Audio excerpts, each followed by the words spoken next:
In the first scenes of the film, a woman is driving a car on a night highway. Suddenly, an unknown woman's voice speaking Russian comes from the radio. Joe translates for her daughter Alice, explaining that the woman believes the world has turned upside down.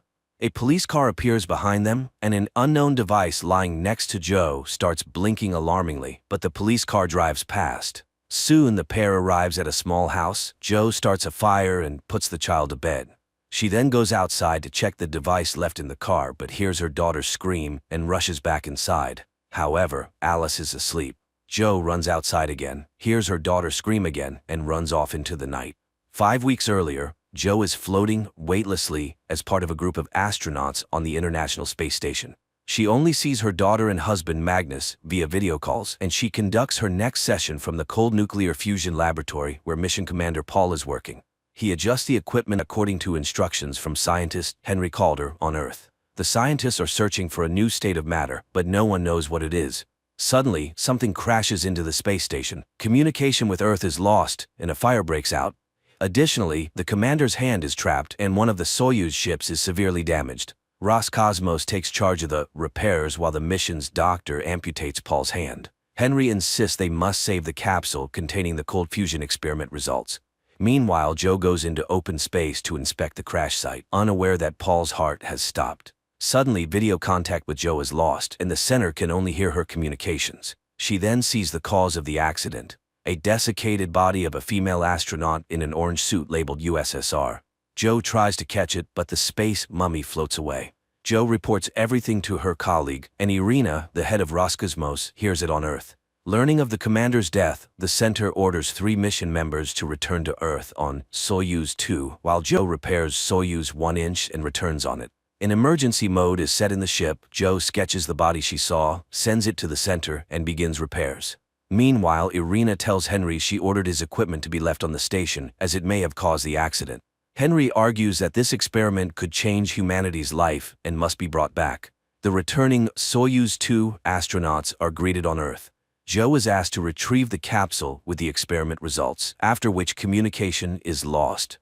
On Earth, Henry brings equipment for a rescue mission to Baikonur, but Irina reports that there are no signs of life on the station. Joe is alive and continues repairing the equipment, resting in the shuttle where Paul's body lies. Later, she records a message for her family, but unexpectedly hears a man's voice telling her not to breathe. She flies to the laboratory door and, opening it, sees Paul reaching out to her. Joe shakes his hand, realizing it's the commander's severed limb. Meanwhile, on Earth, Henry pulls strings to send a rescue mission to the station, avoiding questions about his twin brother. At this time, his twin brother Pat Calder is on vacation on a cruise ship, answering a journalist's questions about his spaceflight and snapping at her for confusing him with his brother. Joe restores the power supply of Soyuz 1 and returns for the cold fusion capsule. She records a final message to her family and launches the shuttle. Unexpectedly, the automatic detachment doesn't work. It must be done manually from inside the station. Joe, in desperation, punches the console as a shadow approaches the inner control panel and the system activates. The shuttle heads to Earth, where Joe is presumed dead. The module soon lands in a deserted steppe, where rescuers find Joe and help her out. She is placed on a stretcher and taken to a helicopter. However, Alice rushes to her, and Joe happily embraces her daughter and husband, who seems to doubt his wife's genuine joy at seeing him. Henry retrieves the capsule, and Joe is taken to the helicopter where her family is already seated. But suddenly, Joe finds herself alone in an empty vehicle. Then everything returns to normal. She decides it's due to stress. She speaks to her daughter in Swedish, but Alice doesn't understand her. Meanwhile, Henry rejoices over the successful quantum mechanics experiment results conducted on the ISS. Joe recovers after the flight.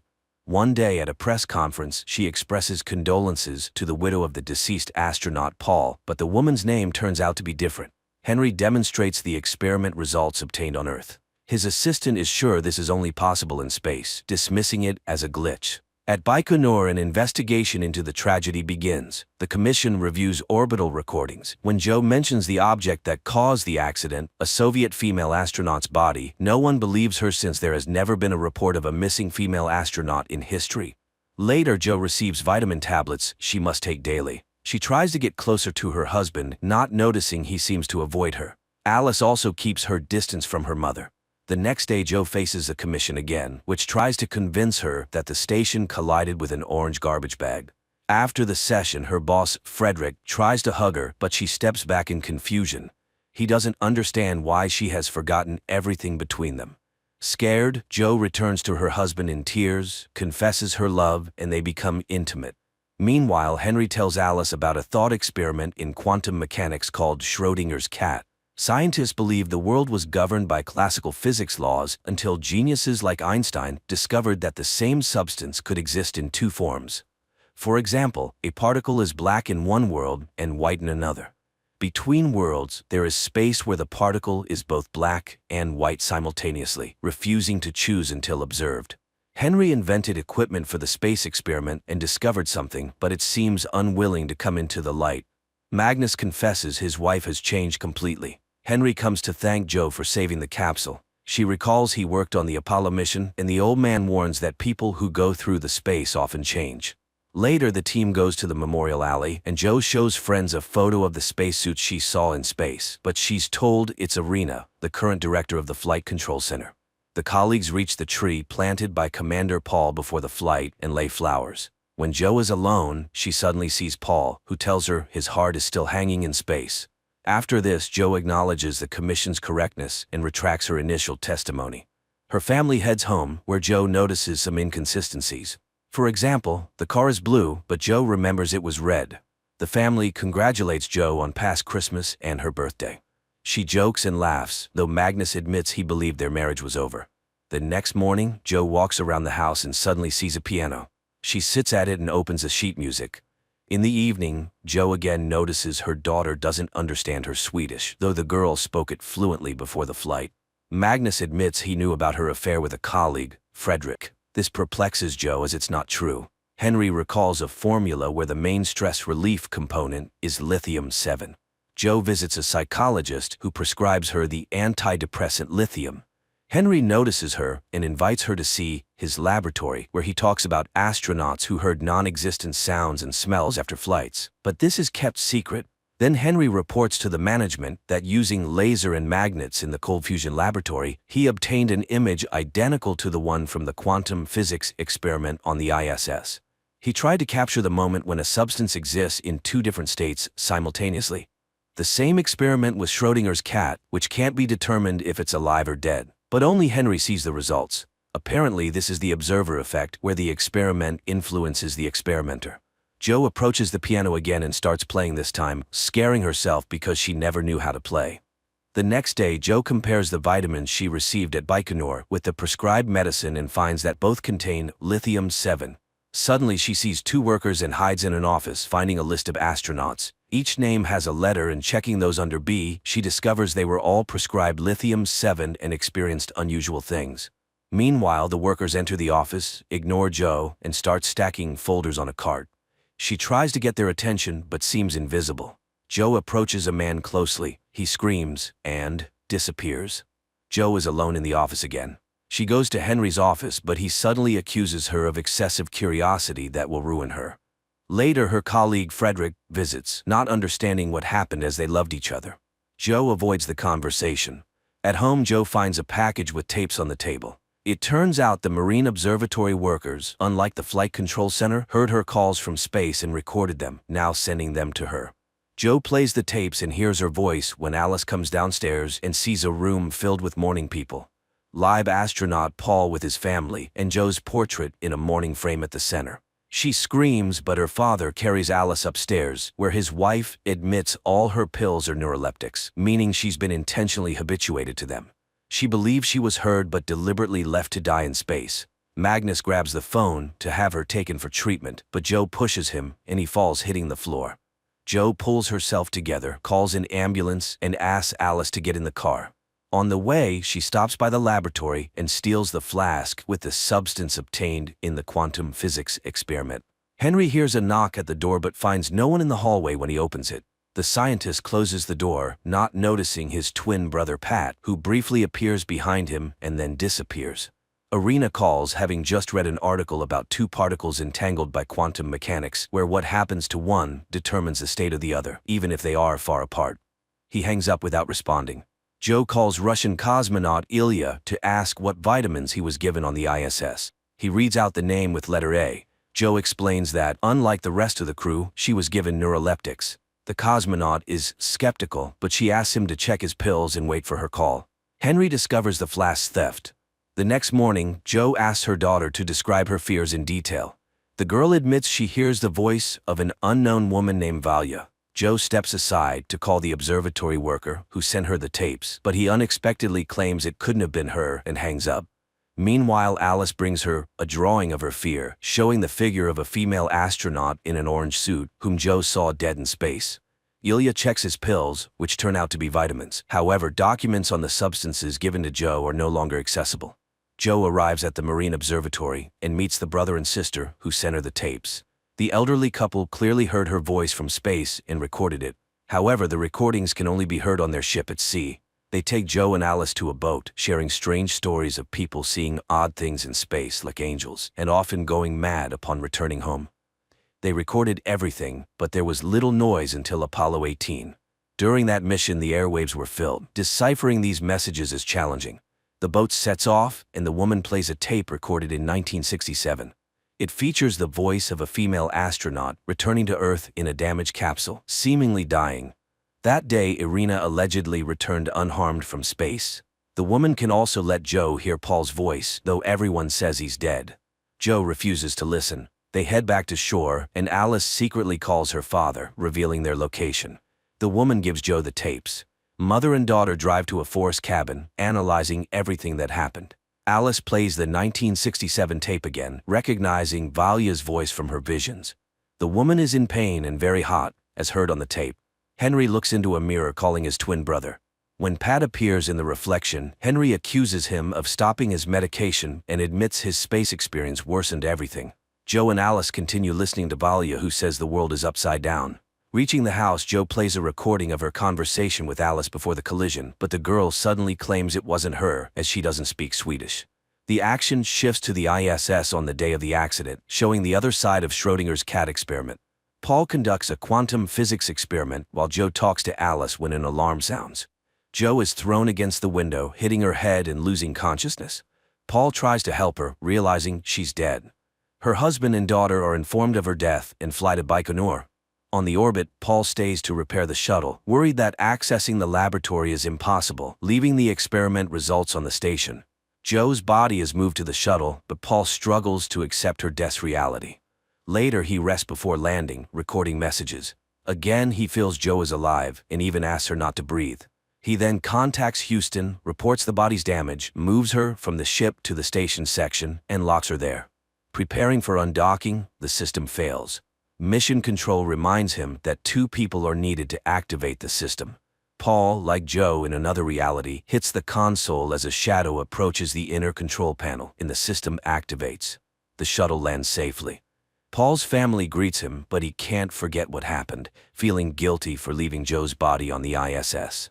He goes to her tree, laying flowers, and suddenly sees Joe before him. They stare at each other for a moment, then she vanishes.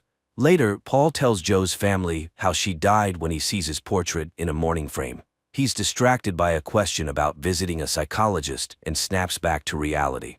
Later, the astronaut appears before the commission and recounts the experiment and the accident. Suddenly, the crew members object. They know nothing about a quantum physics experiment. That project was closed 12 years ago, and the order to leave Joe's body in orbit, it was his decision, not an order he received. Meanwhile, Alice is deeply affected by her mother's loss, constantly feeling that something is off. At the same time, Paul reviews footage from the Apollo 18 mission and is surprised to discover that 2 astronauts died during the launch under Henry Calder's command. He goes to his boss, but she only knows Pat Calder. There was no equipment and no Nobel Prize. The Apollo 18 mission was NASA's biggest failure. The man returns to his family and realizes that his wife's name is different from what he remembers. Later, his family goes to Joe's house for a memorial service, but Alice is hiding in the closet again, refusing to come out, convinced that her mother is alive. Seeing his crew, Paul doesn't want to enter the house, but his wife persuades him, though he admits everything feels wrong. Then his daughter brings Alice. He turns his head and sees another Alice screaming about what's happening in the living room. Joe rushes to the sound, seeing Alice from Paul's reality and trying to call out to her mother. Magnus takes his daughter away, and she asks to be taken to her mother's cabin. The next day, Magnus and Alice go to the lake house. At night, the father confesses he doesn't understand his daughter, who insists they will see their mother again. Meanwhile, Paul visits the house of Henry's twin brother, Pat, calling him Henry and stating that he conducted experiments under his direction. He wants to know the truth at any cost, but Pat pulls out a gun and shoots him. Alice sees a car approaching the cabin, and Joe gets out. And then everything gets confusing, so friends, forgive me if something is unclear. The girl hurriedly puts on her shoes and goes outside, but it's empty in front of the house. She calls for her mother, and Joe, in another reality, from the beginning of the film, turns at her voice but doesn't see her daughter. Alice returns to the house, puts on a coat, and goes out into the night with a flashlight. Joe distinctly hears footsteps passing by, but sees no one. They wander around the same place, shouting, hearing voices, but not seeing each other. In her reality, Joe and Alice sit in the cabin, listening to space recordings again. The girl admits her memories are different. Firstly, she doesn't speak Swedish. Also, her mother said Paul conducts experiments in the lab. The problem is the mother remembers nothing about this lab. She explains that the merging of two different realities is the result of a quantum experiment aiming to capture superposition, the moment when one thing exists in different places simultaneously. The girl suddenly confesses she feels Joe isn't her mother. Meanwhile, in another world, Magnus, accompanied by Henry and the police, heads to the lake house to retrieve Alice. Joe, stepping out to check the device, hears Alice's scream from the snowy field again. But her Alice is sleeping in the cabin. Joe runs outside again, heading towards the scream. At this time, parallel Alice finds a similar cabin, but it's cold and empty. Despite the building's similarities, the girl finds many discrepancies. For example, the picture on the wall is different. She goes upstairs and finds a closet. Hanging her necklace on the handle, Alice climbs inside. But the door suddenly slams shut, and the girl starts banging and calling for help. Joe, wandering through the field, also sees this cabin. She rushes to the banging and finds Alice. Joe carries the girl to her cabin, puts her in a hot bath, and admits that Alice smells like herself again. Stepping aside, Joe finds herself between two worlds, with Alice standing by the bed in one, and the girl sitting in the bath in the other. Suddenly, the second Alice stops seeing Joe, gets out of the bath, and calls for her mother. But Magnus wakes up and runs to her. Alice admits she saw her mother, but now she's gone again. Joe, meanwhile, orders the second girl to get dressed and takes her to find the second cabin and the other Alice. Magnus's car is stopped by a blocked road, but the police inform him that a bulldozer is on the way. Alice asks her mother to come back, and Joe admits she doesn't belong to this world, urging them to figure out where the Joe from this reality went. Alice runs away, accusing her mother of madness. The second Alice goes to find the second cabin. Magnus follows her. The girl walks across the field, seeing a bead from her necklace in the snow. She follows the trail and finds a bag with a quantum device. Parallel Alice finds the second cabin. She enters, looks around, and takes an identical tape recorder, climbing into the closet. The second Alice also arrives at this closet and sees the tape recorder inside. The first Alice turns on the recorder and records her voice, calling Alice. The second Alice turns on the tape recorder and hears her own voice asking her to say something. While the girls establish contact, their parents search frantically through the frozen field and house. Joe finally reaches the closet. In her reality, Magnus approaches the same spot. Joe finds the tape recorder and hears the conversation between the two Alices. Magnus sees and hears the same thing. Terrified, he calls emergency services, reporting his daughter is missing at the lake. Joe gets into the car and heads towards the lake, as the kerosene lamp in her cabin falls and sets it on fire. The two Alices, sitting in the closet, look into the mirror and suddenly see each other. They say they are both looking for their mom. One Alice confesses that her mother died. At this moment, Joe notices the fire behind her. She turns the car around. The two Alices compare memories shared by Joe and conclude that their mothers switch places. Meanwhile, on the winter road, Henry Calder admits to Magnus that when he was on the moon, he thought his crew had died. But miraculously, they were alive. After returning to Earth, he started treatment. Rescuers finally arrive at the lake and start searching for Alice. Henry sees the fire blazing. Joe returns to the burning house, but upon entering, she finds no fire. However, the mirror reflects a burning room. Jo goes upstairs and finds her daughter in the closet, witnessing the conversation between the two Alices. Henry finds his quantum device stolen and lost by Jo. Jo hears the voice of the second Alice and sees her in the mirror. The girl asks her to come home, but Jo doesn't know how to do it. However, she promises to figure it out. She realizes the girls are dying, one in the fire, the other from the cold. She pulls the girl out and hands her to Henry, who has just arrived. Then she returns to the fire. Henry lays the girl in the snow and also calls for help, while Jo walks around the burning house. Suddenly, she sees Alice lying in the snow. She tries to revive her, hearing her voice behind. Turning around, she sees the second Alice, who suddenly says she doesn't feel her double. Apparently, the girl died, but Jo continues giving artificial respiration, believing she must save the girl. Suddenly, Magnus's voice calls out from the darkness. Jo tells her daughter to leave. Magnus sees his wife, unable to believe his eyes, and runs to her, finding his daughter. In the parallel reality, Jo revives the second Alice and starts looking for the second Alice. Rescuers grab her, thinking she's crazy. In the other world, Magnus brings Alice into the cabin, admitting he doesn't know what he saw. The injured Alice lies under an IV and suddenly hears a female voice promising to take her to her mom. The girl wakes up, seeing her father, who says Jo left with Irina. In reality, Jo is taken to a psychiatric clinic. Henry finds the tape recorder and listens to his report, discovering his colleagues are alive. He smashes his quantum device, destroying the experiment results.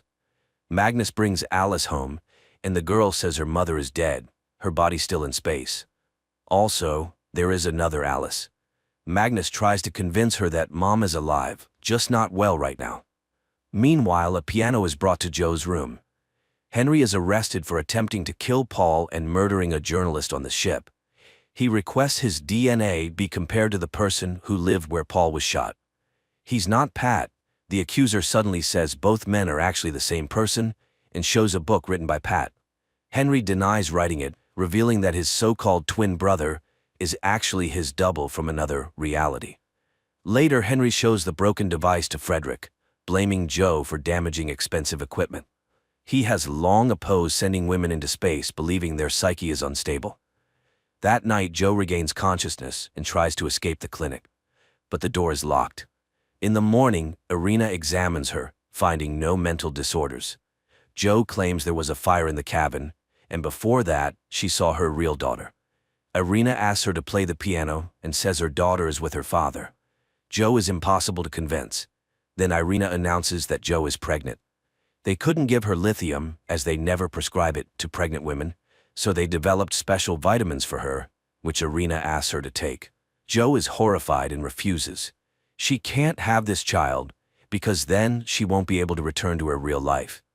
Irina says there's another patient like her in the next room, but she won't be able to see him. Jo suddenly recognizes her as the dried-up mummy in space. She screams the words she heard on the recording, but Irina runs away. She calls Henry and asks for a meeting. Pat Calder is interrogated with a lie detector, denying shooting Paul, though he invented the machine that could cause an accident in space. Jo sits at the piano, but Ilya comes to her. She's very happy to see him, asking him to find out where Henry Calder is. But he suddenly starts convincing her that Jo is experiencing astronaut burnout, which fortunately is treatable. Jo repeats that the ISS collided with Irina's body. In that reality, it wasn't Paul who died, but her. Ilya doesn't believe her, and she asks him to leave. He says goodbye and secretly slips a key to her door, signaling that the room is bugged. Magnus tells the doctor he also saw Jo in the dark. Parallel. Magnus says he wants to get closer to this new Jo. Irina meets with Henry. He recalls her flight when she returned alive and unharmed, but years later he learned that Irina died in a space accident. She convinces him they both survived such accidents but returned, though they always felt another person nearby. Henry suddenly declares he's not Henry. He disappeared and won't return. He's the person who won the Nobel Prize. That night, Jo escapes her room, goes to the next room, and sees two identical old men. She returns to her room. The next day, Paul's daughter discusses a strange feeling with Alice. The girl feels her father's presence. Alice confesses that her mom is also halfway not here. In the parallel reality, Paul's daughter is puzzled by her father's strange behavior, who went to see a crazy old man and got shot. In both realities, Alice finishes talking to her friend and gets out of the closet. One asks her father to take her to mom in the hospital and pulls out a tape recorder. The other packs the deceased Joe's things and also finds a tape recorder. The girls simultaneously turn them on. When Joe in the hospital starts playing, they connect with each other. Later, the second Alice tells her father there's another Alice and promises she won't search for mom anymore. The prosecutor reports the complete identity of all tests, confirming that Pat and Henry are the same person, and presses charges. Sometime later, Irina comes to Joe, announcing there's only one person in the next room, the first one in space. She advises Joe to take the pills and return to life. She has a daughter and will have another child. She advises Joe to reconcile and move on. Later, Magnus and Alice arrive at the clinic. The girl talks about the other Alice and also advises her mother to accept what happened. She needs a mother, and Joe needs a daughter. So they will move on. Later, Joe shows Magnus their daughter's drawing, admitting she tries to be rational. She will return home and move on. They will have this child. Irina writes a letter admitting that since her flight, she has hidden the fact that space drives people crazy. She asks everyone who has experienced this to report it to her. At the clinic, Paul regains consciousness, unable to understand what he saw and experienced. Magnus takes Joe home, admitting she doesn't look like his wife. But they love each other and want to be a family. Irina says goodbye to Alice, admitting she has a second name, Valia. Meanwhile, on the orbiting ISS, Joe's mutilated body suddenly comes to life and catches a photo of herself with her daughter. This is where the first season ends.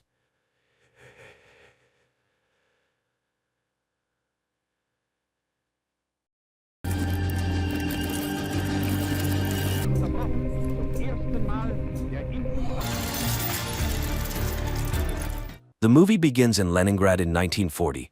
A young woman named Anya works as a seamstress in a factory where a young machinist, Vasily, who is very serious, notices her and even asks her to introduce him to her only relative, her brother Peter. However, Anya asks for a little more time, and the young man agrees to wait until the next day. But as the girl leaves for her lunch break, he quietly follows her, admiring her. Anya walks down the street, looking at a dirigible hovering above, from which German journalists are filming the city below. At this moment, a tram driven by Peter pulls up to an intersection. Suddenly, Anya realizes that a fast-moving truck is about to crash into the tram, and her brother will likely perish. Frozen in fear, she suddenly emits light waves that lift the truck into the air and throw it away from the intersection. The tram's windows shatter, injuring people, but a major accident is averted. This entire incident is captured on film by the journalists in the dirigible. As the shocked people try to recover, Peter jumps out of the tram, grabs Anya, and quickly takes her away. The girl regains consciousness in their shared room.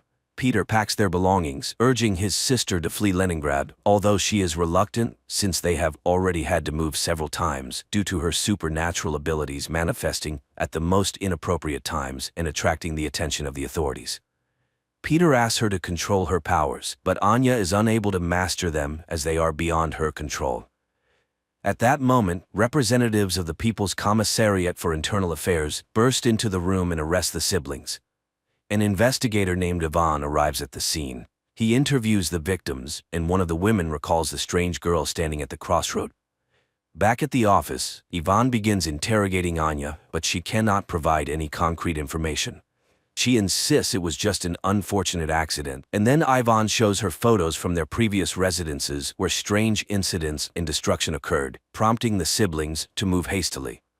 The investigator is willing to believe she is not a criminal, especially since he has also witnessed something very strange in his life. However, Ivan is unable to elaborate as his superior, Petrov, who turns out to be his father-in-law, takes Anya and leads her to the secret facilities managed by Professor Ilinsky. The scientist welcomes the girl, explaining that she is special and now they will study her abilities. However, Anya refuses to cooperate until she sees her brother, and Ilinsky promises to arrange a meeting for them. Meanwhile, Ivan cannot calm down, although Petrov, who is also his father-in-law, demands he forget the incident and focus on other matters. He had already barely managed to suppress his absurd report about an incident in Madrid. Returning home, Ivan tries to tell everything to his wife Vera, but she asks him to take a vacation and forget everything that happened. The action shifts to 1936. A group of Soviet soldiers, including Ivan, engages in battle with Spanish fascists in Madrid. Suddenly, a man in a strict coat and hat, wearing a strange mask, appears before them. Looking at the soldiers, he utters something incomprehensible, after which Ivan's comrades start shooting themselves one by one. Only Ivan finds the strength to shoot at the man in the mask. The man quickly disappears, leaving Ivan amidst his fallen comrades. The year is 1940. A man in a mask named Neumann and his assistant Katerina arrive in Munich, where the woman meets a Jewish boy named Baruch on the street, who plays chess brilliantly. She offers him a ride with them, noting he can always leave if he does not like their school. An orphan agrees and gets into the car, where Neumann utters several hissing words, causing Baruch to fall asleep instantly. Neumann agrees that the boy is brilliant, but by no means possesses superpowers. However, Katerina is determined to help the boy. Meanwhile, in Moscow, Professor Ilyinsky leads Anya to the laboratory where she will be studied, and fulfilling his promise, brings her to a cell to see her brother. Peter again asks her not to show her abilities, and she promises to write to him. Baruch is brought to an ancient castle owned by Neumann. The boy is laid in a hammock in a hall inhabited by many other teenagers, but when the adults leave, he wakes up and is frightened by the dark silhouettes surrounding him. Back in Moscow, Professor Ilyinsky leads Anya to a separate room, more like a cell, and locks her in there. He then reports to Petrov that he has never seen anything like it. The girl is a scientific discovery, a unique case, to which the chief objects. She is a new weapon. Later, Anya is subjected to various tests, but she shows nothing special. Ivan cannot forget the incident, studying everything related to the strange explosion. The video footage of the accident also reaches Neumann, and he decides to fly to the USSR. There, the man is taken to meet with Professor Ilyinsky. Neumann introduces himself as a worker from the Ahnenerbe organization and immediately determines that the professor is terminally ill. He offers to ease his pain if the professor allows him to speak with Anya. Ilyinsky does not believe in his abilities, but Neumann utters something, and glowing waves emanate from him, enveloping the professor, causing him to lose consciousness. Taking advantage of this, Neumann searches his desk and takes some papers. Soon, Ilyinsky regains consciousness, but strangely feels no pain. He agrees to arrange a meeting with Anya and leads the German to the laboratory. Neumann approaches the girl and secretly shows her an execution order for her brother. Then waves of unprecedented force begin to emanate from the girl, literally blowing up the entire laboratory. Neumann grabs her and escapes. Ivan sees from the window a man in a hat whom he immediately recognizes and runs to the laboratory where explosions are heard, but Neumann and the girl are nowhere to be found.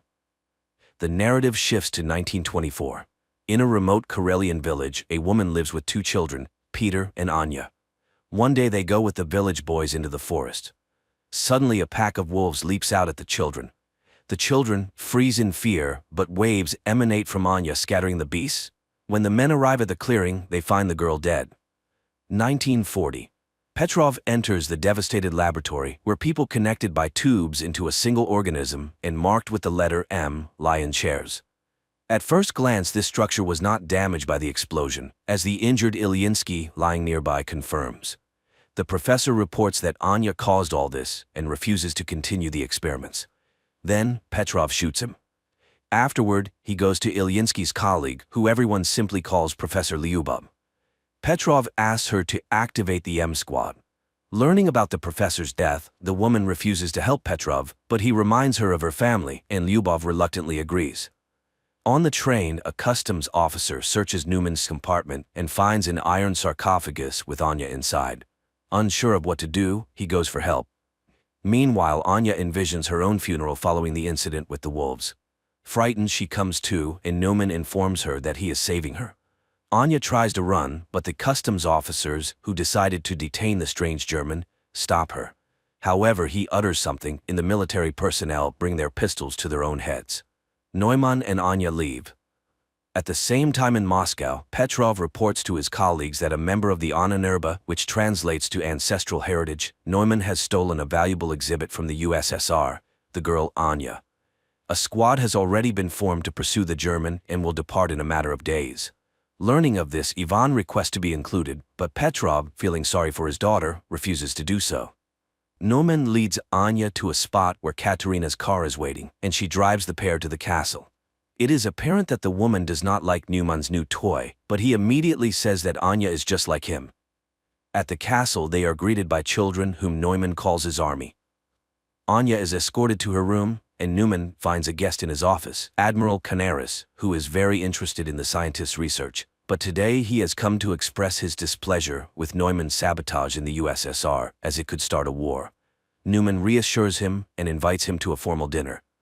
Meanwhile, Anya is startled by a sound and sees Baruch in her room, trying to open her window to escape the castle. But Katerina and Neumann appear and stop him. While Katerina takes the boy away, Neumann tries to convince Anya that the castle is a paradise, and no one wants to leave of their own volition. Katerina brings Baruch to a bedroom, reminding him that he must speak only German and not tell anyone his real name if he wants to live. But when she leaves, the other teenagers attack him. In Moscow, Ivan asks his wife to help him get enrolled in the squad, after which he goes to Professor Lyubov. He is interested in whether hypnosis can make a person do what another wants. The professor asks him not to travel to Germany, but he is determined to find the man in the mask. In the castle, Anya finds Baruch hanging. The boy tries to explain that the others hate him and beat him, therefore he wants to run away. But Anya admits that it was the same for her until she became strong, and he can too. Later they find Neumann in the park, who promises Anya he will teach her to control her power. He explains that he inherited the castle from the person who adopted him, and now it serves as a refuge. He has set up Anya's room according to her taste and hopes she will like it here. Grateful, Anya sits down at the sewing machine, unexpectedly remembering how the villagers burned their house, calling her a witch. Then her brother saved her, though their mother died in the fire. Back in Moscow, Petrov enrolls Ivan in the squad and asks the commander to ensure that he does not return. Leningrad, 1937. Returning from Madrid, Ivan writes in his report everything he witnessed, but Petrov does not believe him, noting that if the soldiers shot themselves, they could be declared deserters. Tired of trying to convince the young man, Petrov takes him to Professor Lyubov. 1940. A special forces unit travels to Germany in a grain car. Ivan warns his comrades about Neumann's peculiarities, but it seems they don't quite believe him. At the castle, the children undergo daily training, while Anya enjoys the long-forgotten peace. In the morning, Katerina brings her a box with a new dress sent by Neumann for her to wear at his birthday party. The girl goes out to the hall where the children are preparing decorations for the evening, and then they head to training. Baruch is afraid of heights and falls from a rope ladder, but no one pities him. After that, it's time for shooting practice, but the boy throws his pistol down and runs to the local cemetery where Neumann finds him. Baruch asks to be let go, but the scientist promises to teach him not to be afraid.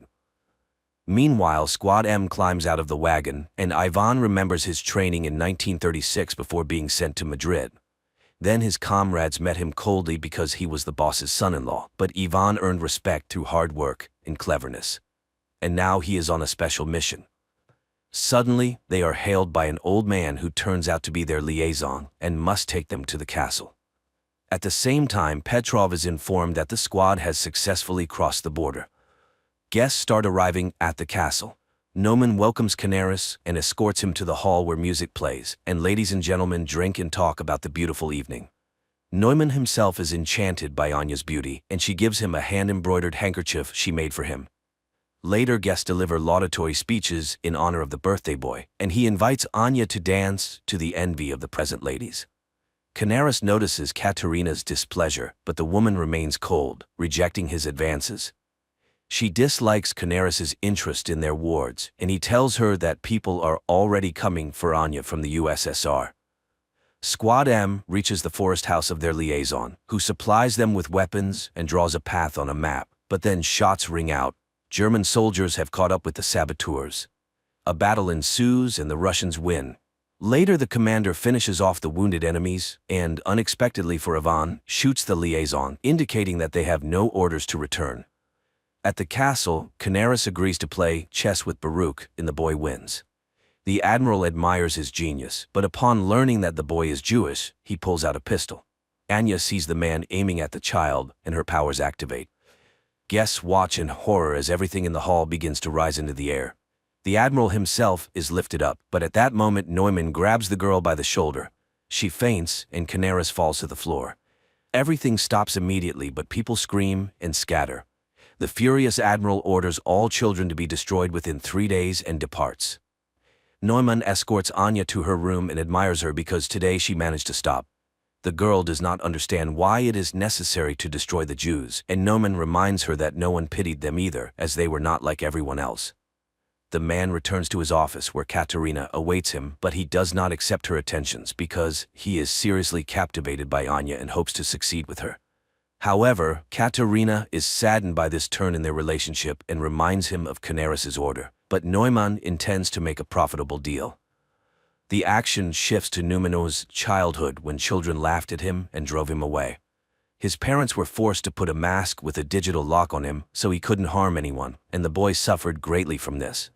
One day his father complained to the landlord that his son was hindering his ability to fulfill his duties as a tenant, and the man came to see the unusual child. They explained to him that Neumann scared all the guests and caused his father to lose a finger. The year is 1940. The morning after the dinner, Anya goes out to the hall, but the servants who witnessed yesterday's incident look at her warily. Then the girl goes to the park where she is met by an armed Katerina, but seeing the guards, she returns to the house. Later, Neumann conducts a meditation for the teenagers, asking Thor to give them strength. Anya sees this and asks for permission to start training. Neumann orders Katerina to stay at the castle and wait for guests, and he takes Anya away. Meanwhile, the squad continues to move through the forest. Soon they find a rubber boat at the prearranged place. Neumann puts Anya on his personal plane and takes her to his parents' house. Landing, they walk across a bridge and suddenly Neumann asks the girl to remember her brother. Her powers activate. Water rises up, carrying fish and creating a reverse waterfall. But then the man calls her, Anya comes to her senses, and everything returns to normal. However, now she can use her powers when she needs to. Soon they enter an old house and Neumann recalls how he was taken from his father's home. Lastly, his mother writes down the password to his mask on a piece of paper, and little Neumann leaves their lives forever. In the present, he tells that his father was a harsh and cruel man, often beating him and his mother, so he promised himself that his child would never be unhappy. The man remembers how his patron removed his mask and wanted to throw it away, but Neumann did not allow it. The man informed him that he would now take care of him, but he must trust him. Soon they arrived at the castle, where the patron confessed that every person has the right to be happy, and the boy lived for the first time like a normal child. But a year later, war came. His patron went away on business, and their home turned into a hospital. Neumann helped as best he could. Once he had to assist in the amputation of a leg.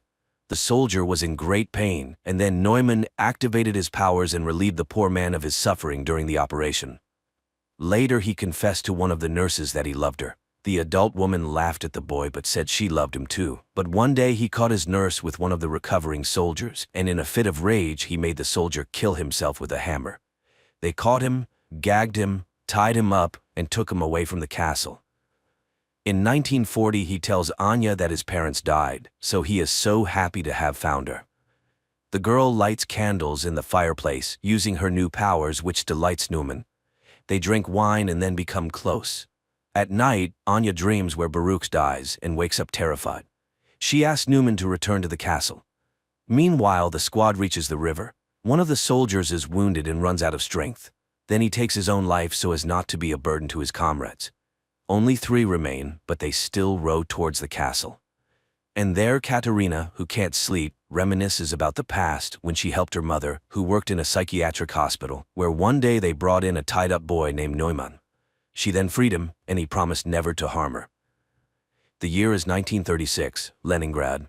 Petrov attends a lecture by Professor Ilinsky, where he discusses a significant discovery in the field of controlling human memory and emotions.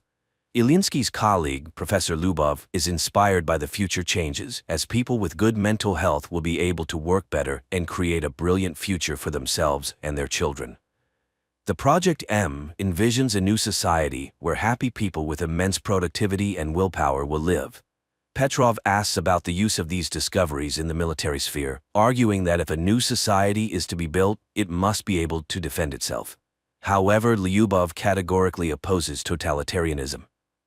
After the lecture, Petrov offers Ilyinsky full support for their program if he agrees to operate under military auspices. But Ilyinsky sends him to Lyubov as the ideational inspiration behind the project. However, the woman flatly refuses to cooperate with the military. That same day, she is hit by a car in the street. Later, Petrov returns to Ilyinsky, informing him of the unfortunate accident with his colleague, and Ilyinsky reluctantly agrees to cooperate. Again, 1940-year Germany. The three remaining members of the squad reach the castle's territory. Surprised by the lack of security, they enter the premises. Petrov receives a summary of incidents in a specific area of Germany and realizes that everything is going according to plan. His boss is horrified. His people have left a very noticeable trail, which could easily lead to the USSR being accused of provocation. But Petrov assures him that everything was planned this way and there will be no international conflict. At that moment, his daughter calls and he rushes home. The squad members reach the castle and, splitting up, begin to explore the premises. Meanwhile, Petrov finds Vera in a hysterical state. She is going mad with worry for her husband, and the father decides to take action. At the same time in the castle, Katerina reads a book to the children, and seeing her nervousness, they calm the woman. She orders lights out and leaves, just as Ivan enters the hall from the other side.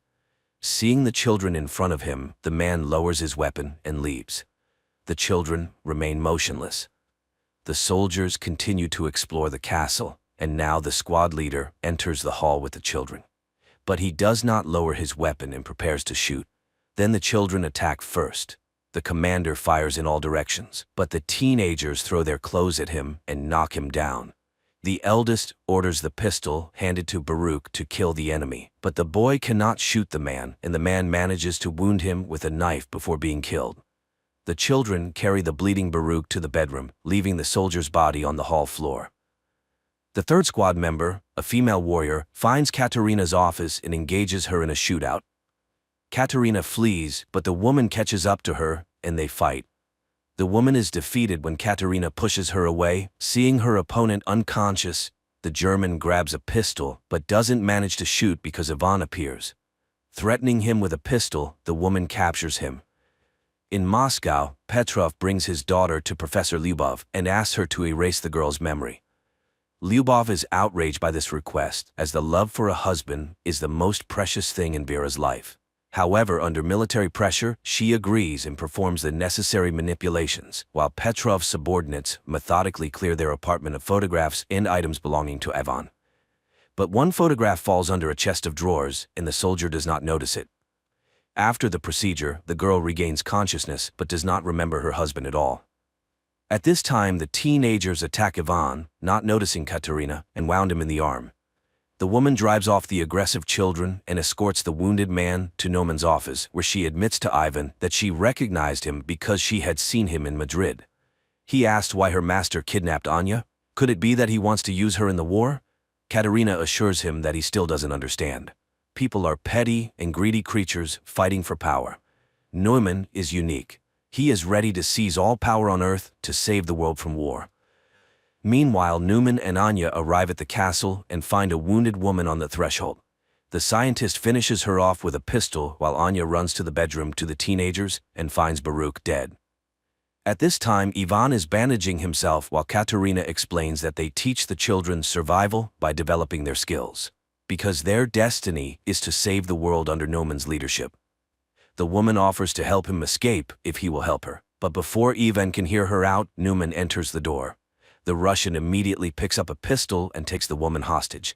However, the German informs him that he does not care about her fate, which visibly upsets her. At that moment, Anya runs into the office and uses her power to knock Ivan off his feet, but when she recognizes the man, Neumann quickly takes her away, leaving the Russian with Katerina. In Moscow, Professor Lyubov mourns Ilyinsky when Petrov brings her folders with the names of the condemned, whom she can save by including them in Squad M. She remembers how after the accident, Ilyinsky came to her in the hospital. The man was shocked to learn that she had been mutilated by the military, but he was frightened and could not refuse to cooperate. Now the woman is alone and forced to make difficult decisions. She takes out a vial of M-activator and recalls Ivan's story about the man in the mask. After his return from Madrid, she worked with his memory, suggesting removing the traumatic memories of his comrades' deaths. But Ivan refused to erase his life. And now the young man is chained in a cell in the castle of the man in the mask. Later, Anya visits him, accusing him of killing Baruch, but the boy denies it, and he is not particularly interested in her fate. He only wants to destroy Neumann because all evil comes from him. He hypnotizes children, turning them into killers. Their conversation is interrupted by Naumann's appearance. After sending Anya away, he thanks the young man for revealing his vulnerability, as he is the only one who could stand up to him. To prove it, the scientist shows the finger shot off by Ivan in Madrid. He too is special, and Neumann really wants the Russian to join his side. Yes, he killed his friends, but it was war. He came to Annanerba to find gifted people. Anya is like him, and they are the future. He asks Ivan to admit why he is immune to his hypnosis. Then Ivan reveals that there is a whole squad like him, Squad M. There are many of them, and they will all be here soon. So Neumann cannot hide. After talking with Ivan, Neumann finds Anya in the castle's backyard. The girl asks him to hand over all affairs to Katerina and to leave this place forever. But Neumann does not want to run because they are extraordinary people, and when they are together they are unbeatable. He asks for her help in defending their new home. Later he thanks Katerina for managing the situation and confesses that he is glad she was not hurt during the Russian raid.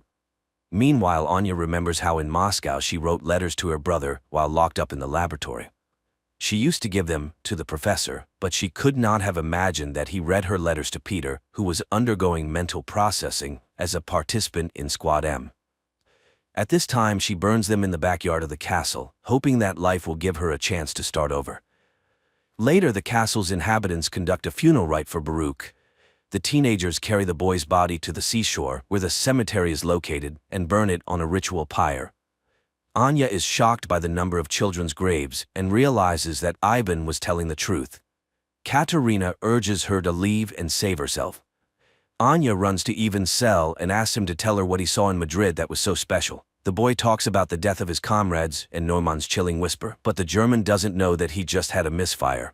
He is not special and survived only because of the pistol's malfunction, but if Neumann finds out, he will kill him immediately. And only Anya can stand up to him. Out of the darkness comes Katerina, who has heard everything. She will let them go if they leave forever. Neumann is planning to sell the children to Canaris, and Anya can do nothing about it. They are weapons, and it is high time the Russian understood this. But Anya runs away while Katerina frees Ivan from his chains and advises him to make sure the German never finds them. Meanwhile in Moscow, Petrov enjoys his daughter's good mood, hoping she will meet another man, marry, and give him grandchildren. The girl is lively and cheerful, unaware that the photo under the dresser awaits its moment. At this time, Neumann orders the Russian man to be killed, and he goes to look for Anya. Meanwhile, Katerina leads Ivan to her car, where Neuman's guard catches up with them. He engages in a fight with the Russian, and when he is about to kill him, Katerina attacks the guard. The guard is much stronger, and Katerina has to shoot. The teenagers hear the sound and run into the courtyard while Katerina puts Ivan in the car and drives him away from the estate. Neumann finds Anya at the cemetery. The girl asks him to let the children go, but he refuses. They are insignificant to him because he hopes to build a new world using their combined powers. Moreover, they will definitely have a son who will be the strongest and greatest on the planet. Hearing this, Anya wants to leave. Then Neumann sees Katerina's car and realizes what she is about to do. He puts on his quantum mask, which greatly amplifies the power of his voice, and begins to speak while Ivan stands on the car step and aims an assault rifle at him. The mask works. Katerina's car loses control and crashes from a high cliff into the water, but Ivan manages to jump from the step and survives. Then, members of the second Squad M, who were heading to the castle, covering for the distracting maneuvers of the first squad, open fire on Neumann. But the soldiers are programmed for total destruction, and one of them engages in a fight with Ivan, not realizing he is an ally. The young man has to kill the soldier. Neumann asks Anya to activate her power, and the girl begins to do so when she recognizes one of the soldiers as her brother. Numan is knocked down by her force, rocks crash from the sky, and the girl runs to Peter, realizing that this time he is indeed dead. Anya's powers activate again when Numan falls from Ivan's shot. The girl mourns her brother as teenagers appear on the road. Ivan grabs Anya and drags her away while the children pick up Numan's body and carry it into the castle. The Russians run to the airplane and manage to take off at the last moment. 9 months later, Numan, who survived the injury, listens to Hitler's speeches and experiments with a new kind of influence on people, broadcasting his voice through radio equipment. Meanwhile, in Anya's native village, a bearded Ivan arrives from the woods as his woman is about to give birth. Pregnant Anya is dragged into the village where women come to help. As the birth proceeds, an announcement about the start of the war with Germany is broadcast from the speakers. Later, surrounded by streams of power, Anya gives birth to a healthy baby boy. Numan is immediately informed by a fortune-telling girl. Then one of the villagers recognizes Anya and hurries to tell his fellow villagers whom they have just helped. But Ivan stops him when bombers appear in the sky, from which a large number of paratroopers descend. Krefeld, 1984. One night, a father awakens his 6-year-old son Mark because they need to flee their now dangerous home. While the man hurries the older son, Thomas, Mark sees a frog statuette that stood on the shelf come to life. The father and sons drive into the night. Suddenly, the boy's mother Petra appears, begging the father not to take the sons as no one is pursuing him. He drives around her and races to the cemetery. 10 years pass. Mark works at the living sound store he opened with his brother and attends school, where he has a bad reputation as his brother was once expelled for aggressive behavior. Besides the boys, a lame kid named Memo works in the store, whom Thomas values for his loyalty. On his younger brother's birthday, Thomas gives him the Chronicle, an ancient book passed down in their family from generation to generation, telling of a parallel world called the Black Tower, full of terrifying creatures serving the Griffin, who wants to subjugate the world of humans. Only the Zimmerman family men can stand against the Griffon and save everyone from his invasion. Mark begins reading, considering it all fantasy, but the descriptions are too realistic, and the map looks genuine. Disturbed by the bloodthirsty drawings, Mark suddenly finds himself in unknown terrain at the base of a huge tower, and immediately a terrible horned creature confronts him. Mark runs and falls into a pit, and as the monster swings an axe at him, the boy screams in fear and finds himself back in his bed. The next day, Mark meets a new student at school, Rebecca, who classmates immediately inform about Mark's family troubles. His brother Thomas was in an asylum for hitting a teacher, and Mark attends psychotherapy sessions, trying to forget the events of one terrible night. But the girl isn't scared off, happily accepting Mark's invitation to the rooftop of the store, which is set up as a picnic area. In the evening, Mark finds Thomas at home, which is rare. Everything goes well until Petra starts a conversation about the asylum she put him in. Then Thomas invites his brother to look at evidence and drives him to the cemetery. They climb to the attic of the church where their ancestors had equipped a shelter. Thomas shows the father's belongings, missing a plumb bob. Here, Mark cuts his finger. His blood hits an inconspicuous peg, and a secret compartment in the floor opens, where the brothers find the tool the Zimmermans can use to kill the Griffin. But the moment Mark takes it in his hands, stone statues at the cemetery come to life, one appearing on the roof, blocking the brothers' way down. Nonetheless, they descend, but a stone devil jumps right in front of their car. A stone angel intervenes to protect the boys, and while the two statues fight, the brothers hide in the church. Waiting out the battle, Mark falls asleep, and in the morning, doesn't find Thomas next to him, but the hood of his car is covered in stone debris. Mark thanks the angel for help and drives to look for his brother. Opening the Chronicle, he hears voices advising to look for Thomas in the Black Tower. Mark goes to Dr. Peters, and it turns out that Becky is the daughter of his psychotherapist. Mark drives to the store, but his brother isn't there either. The boy opens the Chronicles and finds information about a portal located in the church. But then he gets scared by an unknown insect and ends up in a dense forest. Meanwhile, Memo, seeing that the brothers aren't in the store, calls their mother Petra, who immediately rushes to the police and reports the children missing. Mark finds Thomas, who rejoices that his brother has finally seen the truth, but learning that he simply teleported here, he concludes that his brother is a wanderer between worlds. In the morning, Thomas wakes his brother because nearby appear slave hunters. The boys run, but Thomas is wounded and captured. while Mark teleports to the store, terrifying Becky and Memo. Friends ask him to tell them everything, and he finally agrees. Meanwhile, in the Black Tower, one of the horned creatures reports to the master that they caught the Wanderer's brother, and he concludes that it's time for the return. Friends predictably don't believe Mark, and he leads them to the church, but there's no attic above. Becky considers this a cruel joke, as it was dangerous for Memo with his leg to climb up there. Mark gets angry, and the girl, offended, leaves. In rage, Mark hits the stone base of the statue, and these blows resonate in the caves of the Black Tower. At night, Mark goes to Memo because he needs help searching for his brother, and although he considers the boy crazy, he goes with him to the portal in the church. The boys follow the instructions from the book and find a door with signs in the basement. Mark performs the necessary manipulations, and the door opens. Astonished, Memo goes there and immediately notices that his vision has become normal, and his leg no longer hurts. And while the boy rejoices, the passage closes. Memo asks to remember how Mark returned home last time, and he shows how he closed his eyes, thought, and disappears, leaving Memo alone in a strange world. Memo didn't appreciate such a joke. Opening his eyes, Mark is horrified and tries to return for Memo, but it doesn't work.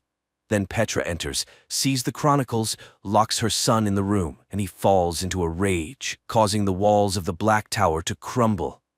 Petra calls the doctor, and he asks to release the son. Mark rushes to the church but only finds a note on a piece of wood that Memo is nearby.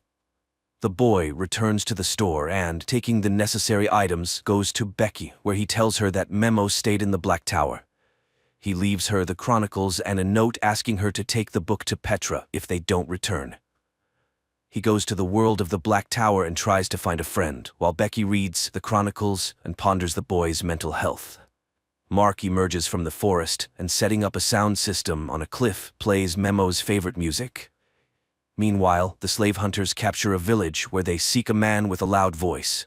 One of the boys, wishing to save his family, volunteers to become one, and they take him away, while a group of horned creatures goes to the strange sounds in the hills. At the same time, Becky shares Mark's secret with classmates and suggests conducting an experiment to animate a plant from the book. The volunteer is brought to the cave and seated in a stone chair. Now the griffin, wanting to speak, inserts its claw into the boy's back, and he voices its thoughts. While Mark is discovered by horned creatures, the boy runs from them when an unfamiliar man, completely wrapped in rags, covers the boy with smelly fish and hides him in a forest den. Meanwhile, Becky performs the ritual, dripping water on the flower, but young people vainly wait for some manifestations of magic. The flower remains dry. Becky suggests a last attempt at the portal, not noticing how a classmate puts the flower in a glass of water. At the same time, the horned creatures leave, and the stranger helping Mark removes the rag from his face, revealing himself to be Memo. But he's been in this world for 2 weeks, not 2 days.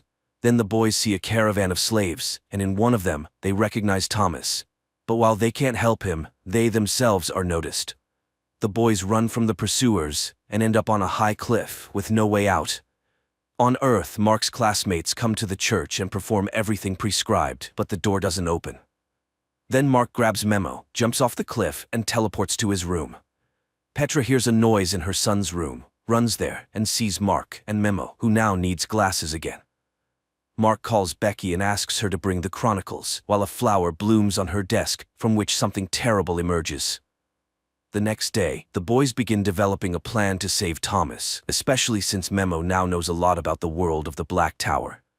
He built a hut on the shore of a lake where the caravans of slaves stop, following which one can find the place of the boys' confinement. Meanwhile, the griffin is reported that the wanderer between worlds has escaped, and it destroys its close. And Becky, waking up, finds a blooming flower, miraculously avoiding contact with the creature, and gives the chronicles to her father because she now considers Mark sick. In school, she tells the boy about this, and he experiences another fit of rage.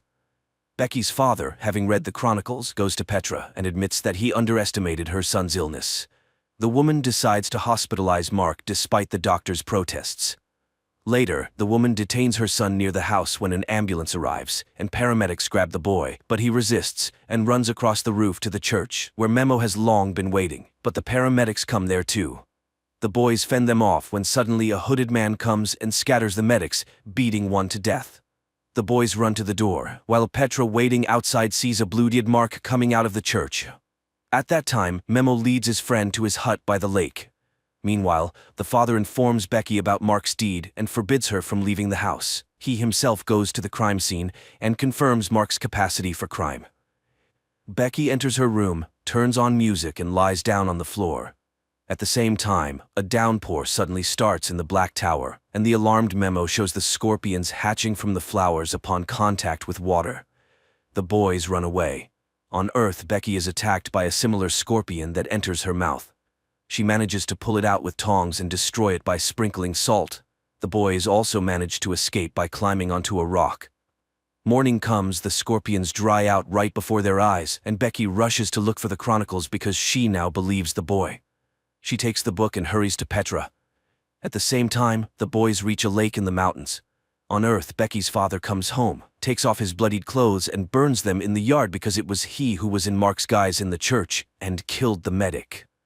Meanwhile, a faceless wizard arrives at the Griffin, reporting that he did everything to prevent the boy from returning to the human world. And Mark, at this time, admires Memo's cabin and is surprised by the changes in his friend. From the cabin, one can monitor the paths, and the caravan will not pass by unnoticed. But just in case, the boys set up signal cans. Becky comes to Petra, where a detective arrives, who also notes the oddity of what is happening. The girl tells everything she managed to find out about the Zimmerman family, and only then notices that she forgot her backpack with the chronicle in the classmate's car. Mark and Memo spend the evening by the fire, developing a plan.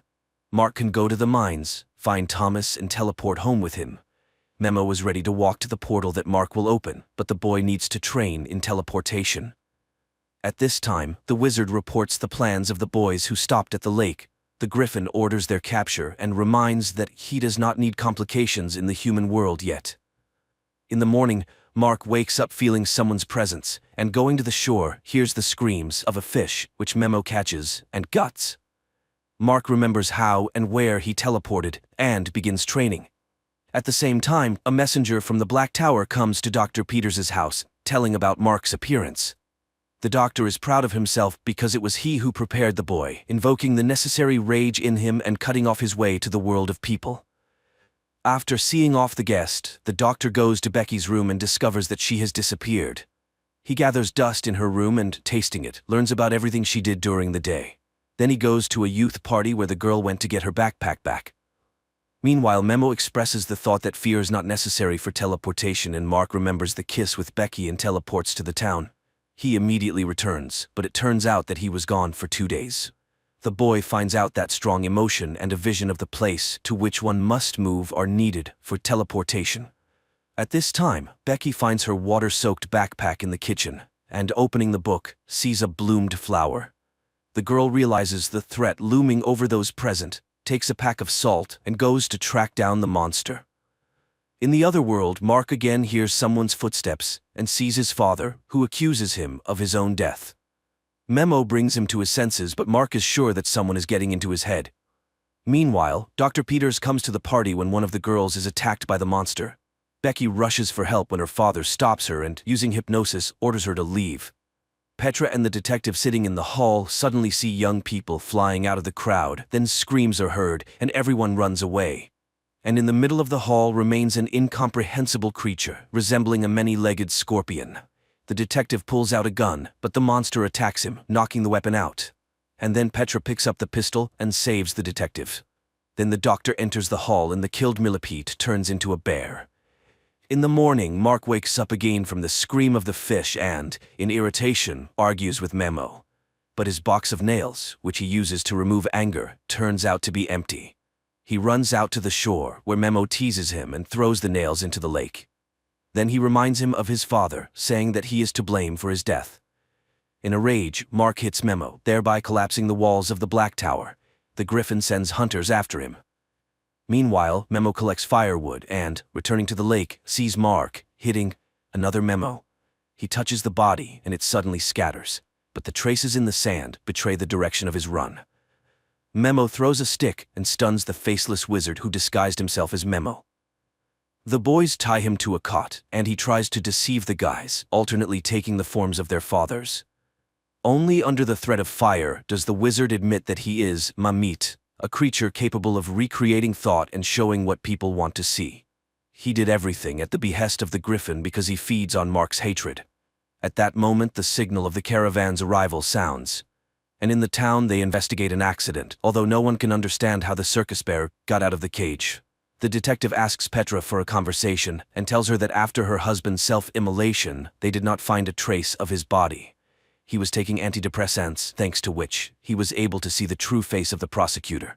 And it was not human. The case was slowed down, and today they both saw a monster, not a bear. So, they need to look for the chronicles. At the same time, the doctor brings Becky to her senses and she remembers the story about the Mammoths who served the griffin, to which her father reacts very aggressively, which makes the girl suspicious. The doctor locks her up. Mark and Memo follow the trail of the Horned squad to the mine, where people work. The commander of the Horned reports to the mine overseer about the failure of their mission and receives an order to process the tunnels with tar mud. Mark, to find Thomas, turns on the music system. The brother raises his hand, but the Horned ones immediately take him into the mine. Mark suggests waiting for darkness. At night the boys say goodbye, and Mark teleports while Memo distracts the guard.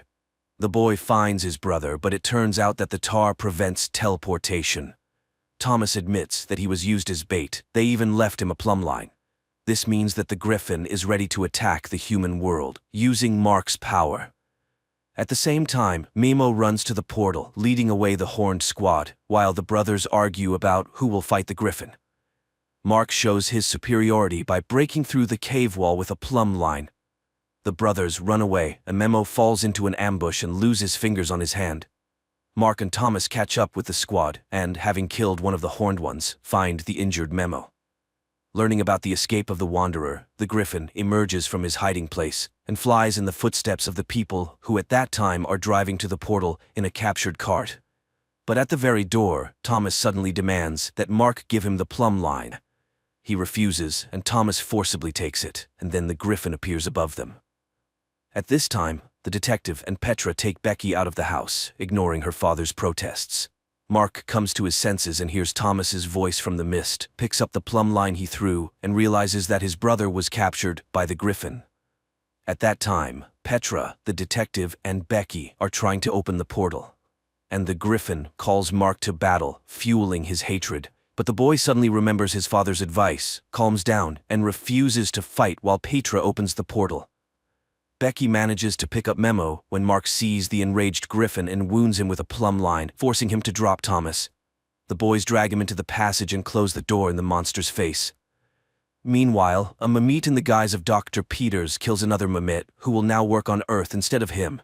It turns out that Dr. Peters is a Mamit in human form, and in the church, he killed the medic while in the guise of Mark, so that the police would look for the boy and he could not return to the world of people. Sometime later, Petra comes to her sons in the hospital and asks for forgiveness for mistrust, but now she has seen everything herself, and together with the detective, is ready to support them. Mark thanks Memo for everything, goes to Becky, and, having kissed her, teleports her to the lakeshore, while new Horned ones are born from stones in the cave.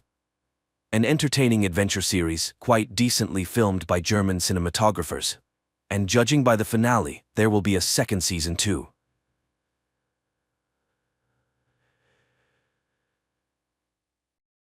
Los Angeles, October 6th.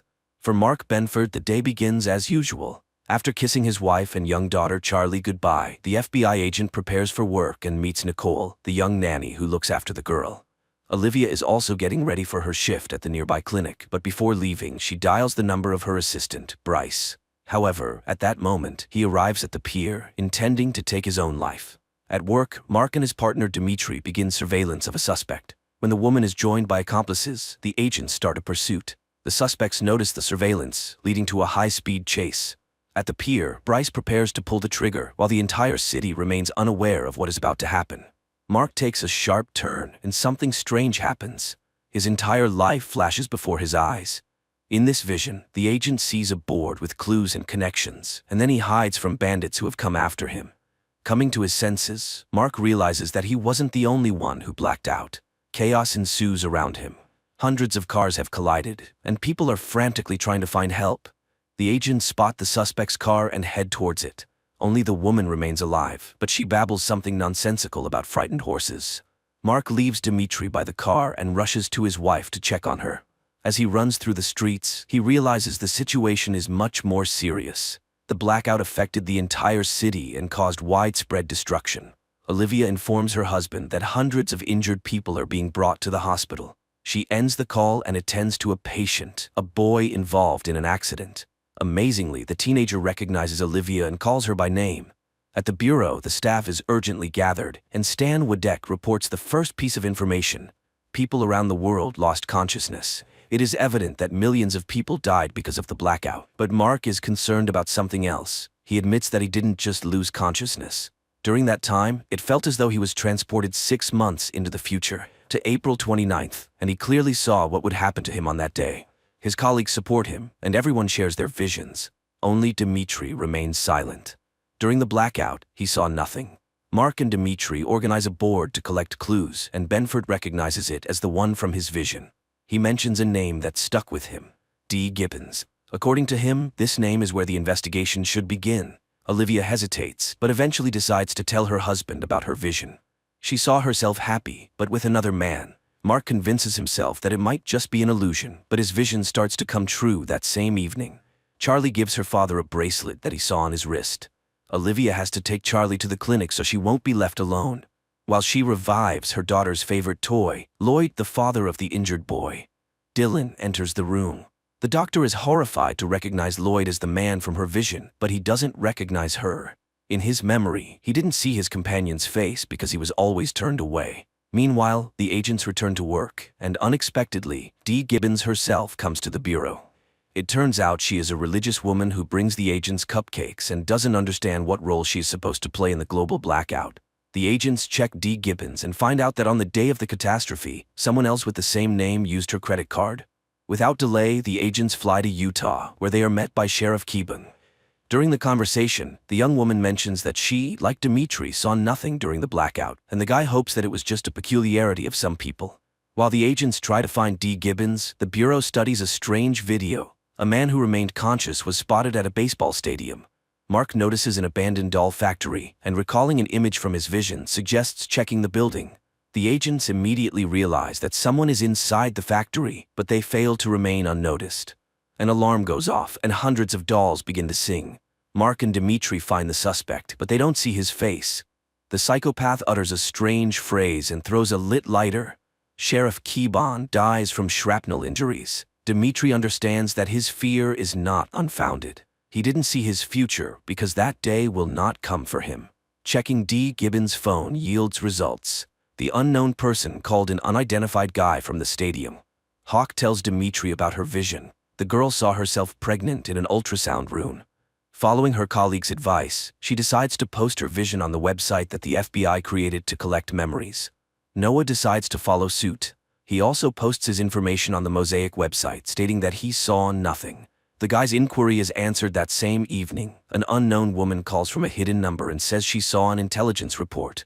According to it, the agent will die on March 15th, a maximum security prison in Germany. One of the inmates, Rudolf Geyer, strolls through the yard chatting with a guard about the blackout. That same day, Mark receives a message from the old man. He knows what caused the blackout, but will only tell Agent Benford in person. Dimitri meets Zoe, his fiancée. The girl happily tells him that in her vision she saw their wedding in Hawaii, and the agent begins to hope that he can change his fate. Mark gets permission for a trip to Munich. He meets with the old man, but Geyer promises to reveal the truth only if he is deported to the US and all charges against him are dropped. Dimitri meets the customs officer from Geyer's vision, and he confirms the old man's memories.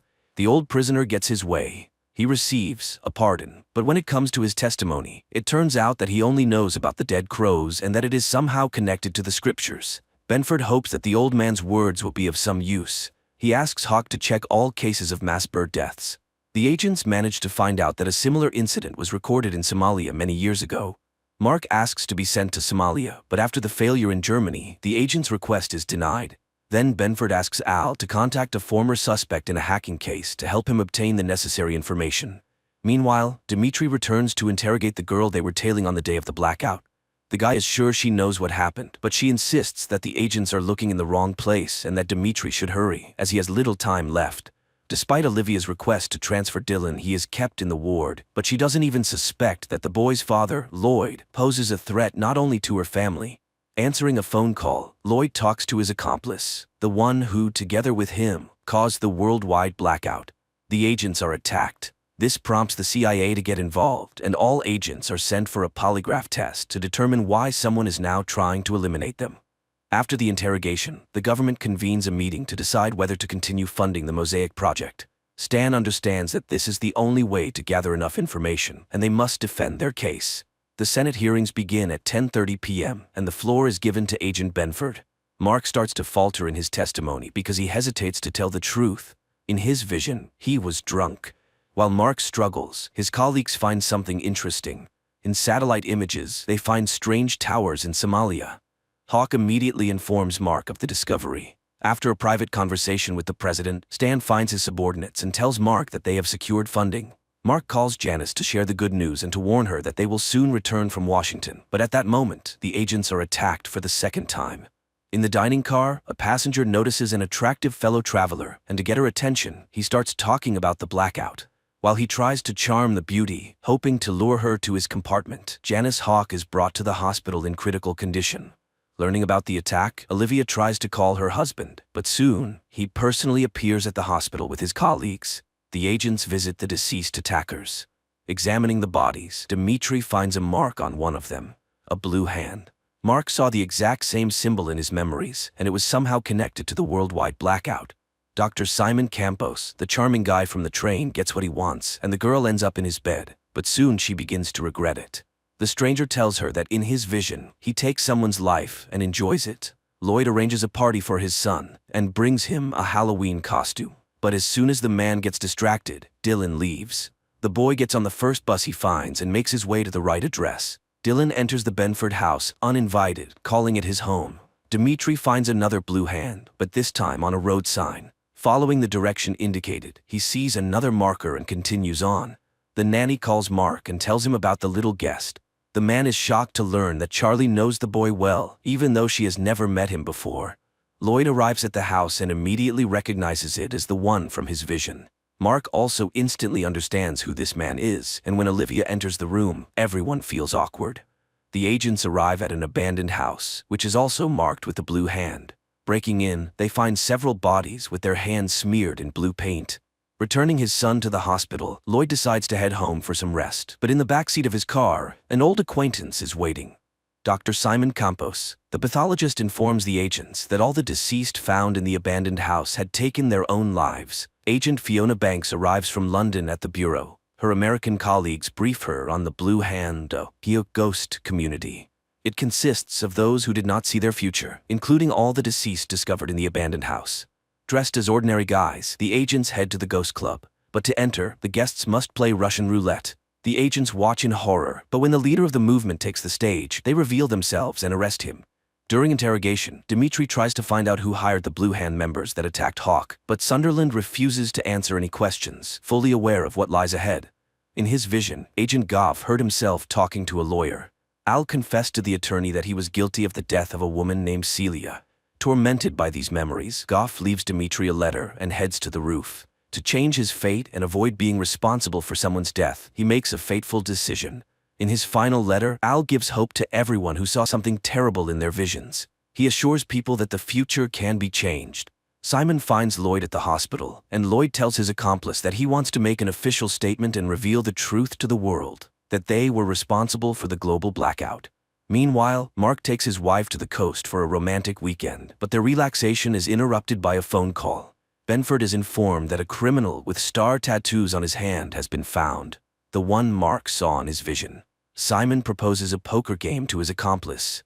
If he wins, the secret remains a secret, and no one will know about the blackout. If Lloyd wins, the scientists will make an official statement. Simon is confident that luck will be on his side. Hawk is protecting a witness to a crime involving the criminal with the tattoo. At night, Janice requests help from Dimitri and Benford, and Mark recognizes the person from his vision. Not wanting to take any chances, Mark shoots, once again altering fate and killing the suspect. Lloyd bluffs and wins the game. He refuses the money and asks his accomplice to prepare for the announcement. Janice receives an enhanced image of the first suspect and now manages to see the ring on his hand. This could be the first significant lead. Benford tells his wife that he was able to change everything and eliminate the man with the star tattoos on his hand. But at the same time, somewhere, a new plan is being put into motion, involving another individual with the same tattoo. He delivers a suitcase with rings to an unknown old man. Experts manage to identify the alpha symbol on the ring that belonged to the original suspect. However, no one can yet determine its exact meaning. New information emerges. The NSA discovered that several months ago, a suspicious call was made to Dimitri's phone. Dimitri realizes which call is being referred to and demands that he be given the caller's information, the only way he can prevent his own death. Mark finds a message on his wife's phone about his vision. He tries to figure out which of his friends could have betrayed him, but both Aaron and Stan are outraged by Mark's suspicions and deny any involvement. The agents listen to a recording of the call Dimitri received. They managed to determine that the anonymous woman was in Hong Kong. Despite the boss's orders, Mark informs Dimitri that they are flying to Hong Kong. The agents arrive in Hong Kong, where a local colleague is already waiting for them. Stan is furious that his subordinates disobeyed his orders, but Mark risks his job to save his friend. Lloyd addresses the nation with an official statement. He admits that on the day of the catastrophe, they were conducting secret experiments and takes full responsibility. But listening to the scientist's speech, Mark suspects that the real cause may be hidden elsewhere. Stan demands that the scientist be brought to him for questioning. Hawk remembers that Lloyd's son is still in the hospital, and the boss sends her to speak with him. An unexpected event occurs. Simon Campos himself walks into Stan's office. The scientist insists that he disagrees with his colleague and believes that someone else caused the blackout. He agrees to help with the investigation if the agents grant him access to classified information. Hawk meets Lloyd at the hospital and offers him protection in exchange for information, but Lloyd refuses to cooperate and asks to be left alone. The agents try to locate the woman who called Dimitri. To do so, Mark has to break another rule. He threatens the cafe owner who attempted to withhold the necessary information. Stan shows Simon satellite images that revealed strange towers. The scientist admits that the towers are his invention, a laser designed to accelerate plasma formation. Simon can't understand how this is possible. The technology to create them is still in development. But even more surprising is this: he invented the laser in 1992, but the images were taken in 1991. The agents inform Simon about D. Gibbons, who probably created these lasers. The scientist promises to help find the person who stole his idea. Lloyd asks the chief physician to transfer Dylan to a safer clinic, but after the announcement, the scientist loses his credibility and the doctor refuses to help him. Then Olivia intervenes. She promises to do everything she can to ensure the boy's safety. Mark and Dimitri find the cafe where the woman who called is having lunch. She allows the agents to sit down, but admits that she regrets making the call, and that their visit might only make things worse. The woman claims that the shooter who will take Dimitri's life will be Benford. As proof, the stranger provides Mark's gun's serial number. Shocked by what he hears, Mark loses his temper and creates a scene.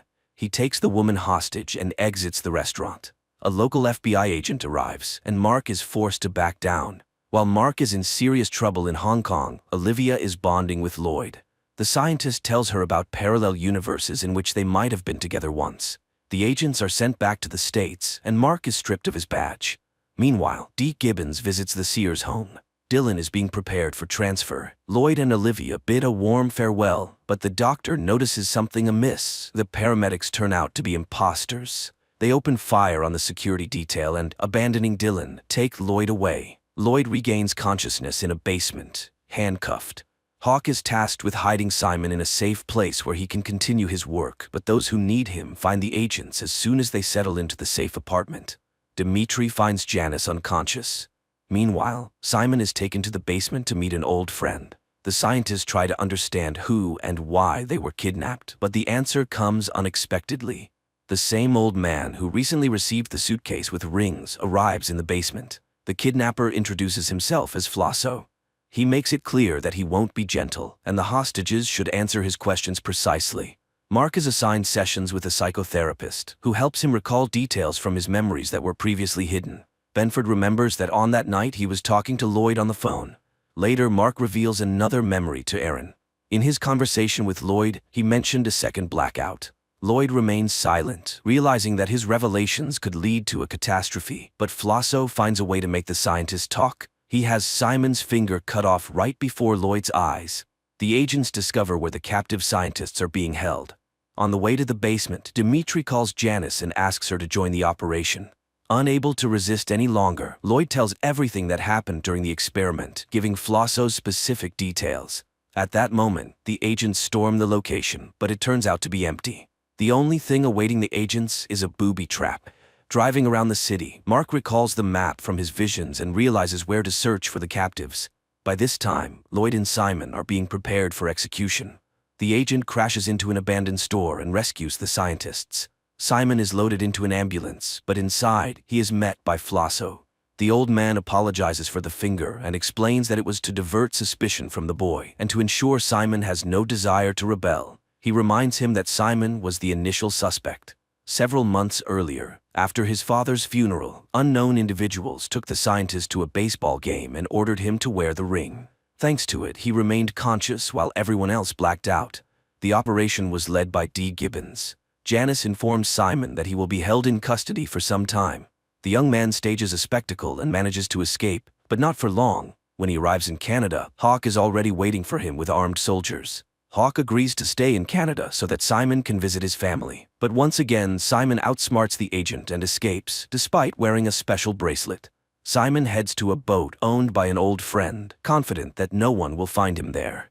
However, Hawk beats him to the boat, arriving even before he does. The pair returns to Simon's house, pretending that nothing has happened. The family prepares for dinner, and their Uncle Teddy arrives. Simon opens the door for his relative and is greeted by Flosso. During dinner, a call comes in, and Simon's mother says it's Annabelle, his sister, who left home after the blackout. Flosso prevents Simon from answering the phone and shows him a video. His sister is being held hostage to ensure that Simon doesn't try to escape again. To further demonstrate the seriousness of his intentions, Flosso shows Simon a body in his trunk. The old man from the boat. Fed up with the blackmail, Simon decides to break free. He attacks Flosso and stops his heart. Mark brings Lloyd to his house and asks him to recall everything from his vision. Both men feel uneasy, but the agent knows that this is crucial for his investigation.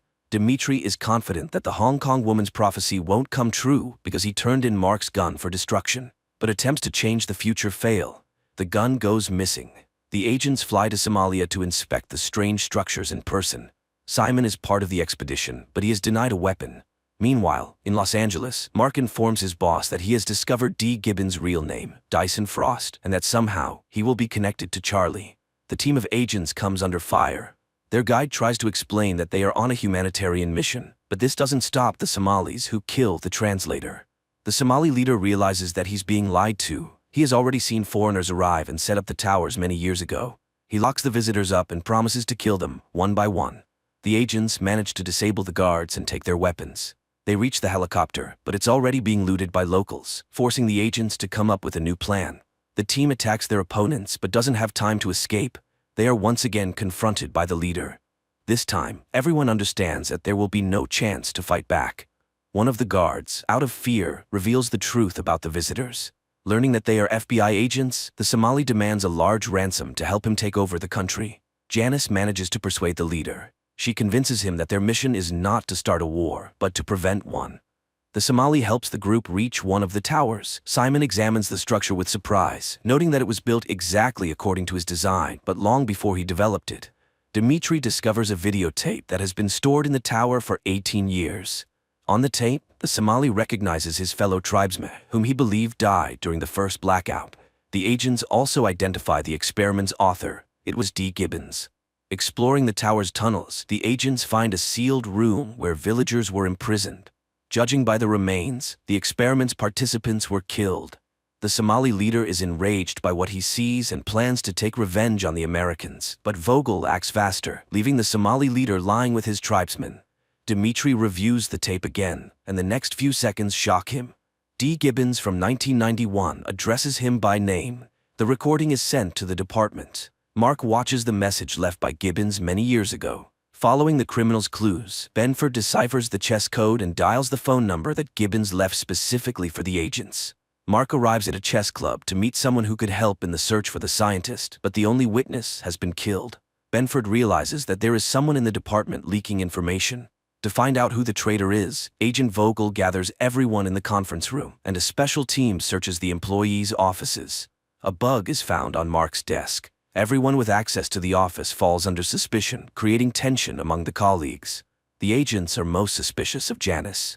Recently, she has taken many days off, which she struggles to explain, but she deflects suspicion by accusing Marcy, a colleague with family problems. Dimitri reviews the camera footage and notices a pattern. Marcy was signaling with a coffee cup. Mark looks up at the girl and she understands everything. A shootout ensues in the office. Marcy kills her colleagues and runs outside. Her accomplice arrives on a motorcycle to help her escape, but Janice manages to prevent the getaway. Benford receives a call from Dyson Frost. He offers the agent a personal meeting and promises to call back. Janice and Simon head to the underground parking garage where the girl suddenly stops. She tells the scientist that his signal has been received. Her boss is ready to talk to him. Simon realizes that Marcy was just a distraction. The real traitor has always been Hawk. The police inform the feds that a crime was committed the previous night using the stolen gun. Dimitri catches up with Marcy to find out to whom she passed the gun, but she only says that preventing Dimitri's death is impossible. The agents receive a signal that a criminal with Mark's gun is committing a crime in the city center. Dimitri steps forward, trying to distract the guy and persuade him to release the hostage. As soon as the assailant lowers his guard, Dimitri shoots. Despite the successful outcome, there is no relief. The gun in the attacker's possession has a different serial number. Agent Dimitri prepares for his wedding, trying not to think about the future. But while the bride and guests wait for him at the church, Dee Gibbons attacks him at his home. Mark decides to inform his wife about his missing friend, and while she is on the phone, Dee Gibbons sits down next to Charlie. The agents carefully interrogate Charlie, and the girl describes her conversation with the stranger. She also hands over a picture the old man left her. Mark and his colleagues prepare to visit the address that Dee Gibbons provided with the picture.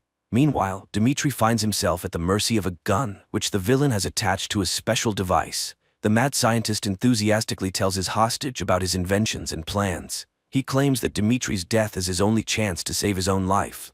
Benford arrives at the designated location. Finally, a teenager approaches the agent and hands him a backpack with a phone. The agent follows all of the criminal's instructions without question to save his friend.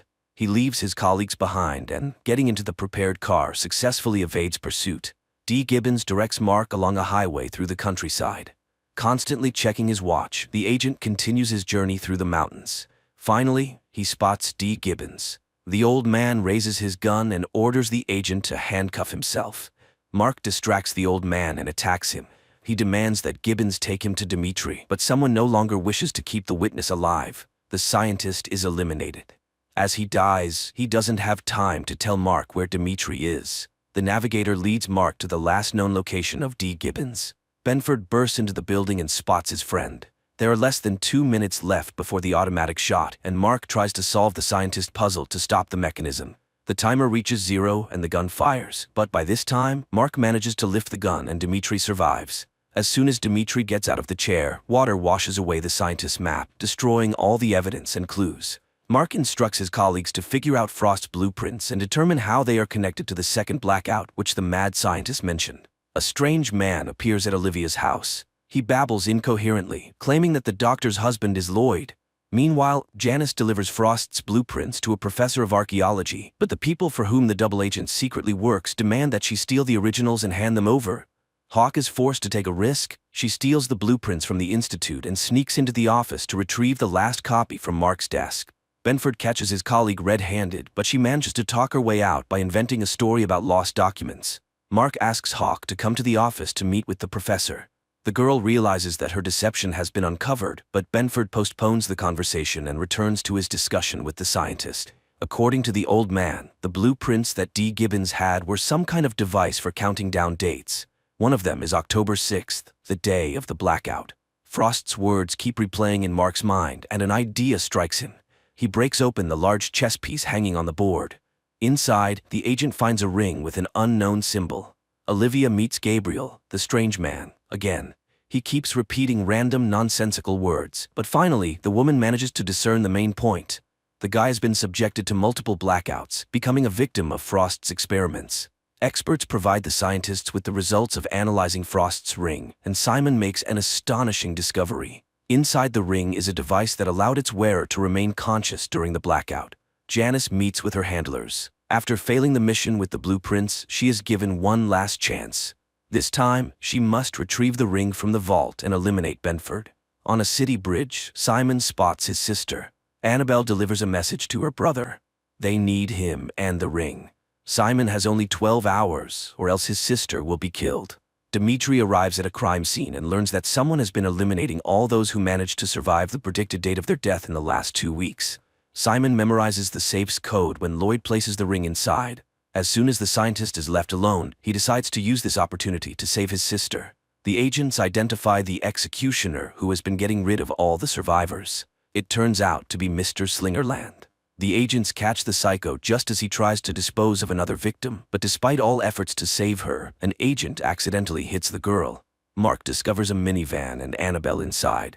He informs Simon, but it's already too late. The scientist escapes with the ring. The agents investigate Simon and his alibi for the day of the blackout. Using special software, they establish that he was indeed the prime suspect at the baseball stadium.